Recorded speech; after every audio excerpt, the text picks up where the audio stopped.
Welcome to the Best 5 Minute Wine Podcast with Forrest Kelly. It's time for a bonus episode. Hey, I figured sometimes if you want to get to a winery, you have to travel. So let's talk travel with the Smart Travelista. The Best 5 Minute Wine Podcast. Hi everyone, I'm Linda King. I'm also known as a Smart Travelista, and you can find me at website thesmarttravelista.com. Okay, Linda, welcome to the show. Let's start things off with a nice softball, easy question. Let's hear about your story that led you to becoming the Smart Travelista. Yeah, so my story started travelling as a young girl. Was really lucky to go on a road trip around Australia with my parents and my brother. That was an amazing trip. And being a youngster as I was, I said to my parents, can we do this all the time, or like forever? And they said, you can do whatever you like when you get older.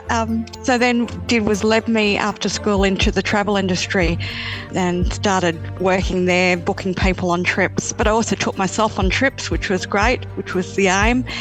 And then I left the travel industry and went into banking, which was a little bit of a different slant, but learned a lot about money. And the Smart Travelista came about because obviously I love and passionate about travel and also know a little bit about money. So it's a combination of the two, traveling really well, but without the cost. And the rest, as they say, is history. What do you think when you were young? What about it when you went on that vacation with the family? What do you think got you? I think being young and probably innocent and never experiencing something like that before. You know, as a youngster, you're in your home and that you don't really go far from home.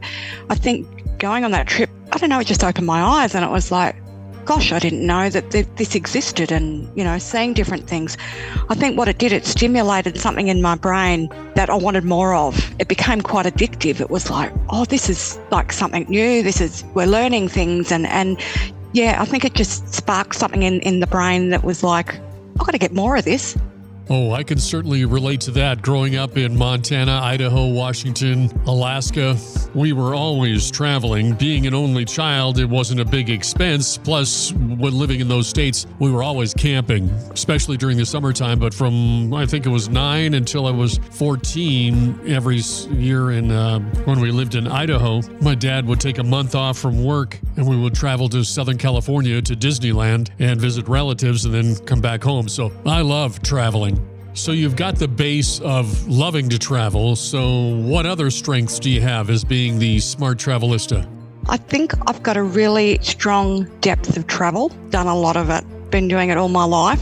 I think I take everything that I do in my current career and sort of replicate that in the business. So I share and coach people in my normal job. So what I tend to do is I've got all this expertise and share that with everybody in a way that's going to be understandable, and then they can then take steps from that point to then have the cost savings themselves. Money obviously is a big one, as well as the travel, but it's just about how you communicating what I know. It's all well and good having this knowledge, but it's how you communicate and make that simple for everyone. Since we are a podcast about wine, let's talk about going to a winery. There's one really great one in Australia, actually, in South Australia, the Barossa Valley, Barossa Valley, and that is the place where all the wineries are. Let's just pick a novice traveler, and they want to go to the Barossa Valley winery in South Australia. So you would sit down with them and you would say, what would be the first thing? Would you go over budget, or what would you do? Yeah, budget's really important. We need to know how much money they've got to spare. How long have you got? So you know how many weeks or days have you got, and then where are you coming from? So if you need to get to Adelaide, you probably need to fly into either Sydney or Melbourne, and then to have a connecting flight out of those ports. You know, we're going to also do Sydney-Melbourne, you maybe do Sydney-Melbourne and have a bit of sightseeing. Then from Sydney or Melbourne, fly to Adelaide. And then from Adelaide, you can either hire a car, or you can actually go on day tours that will take you to the Barossa Valley. So it depends on what you want to do. So if you don't feel like driving, you could maybe get a quick day tour that would take you to the Barossa Valley.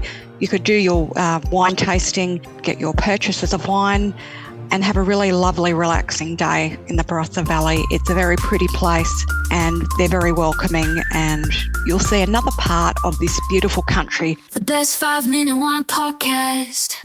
Don't forget my favorite part. Please, please like and follow. Oh.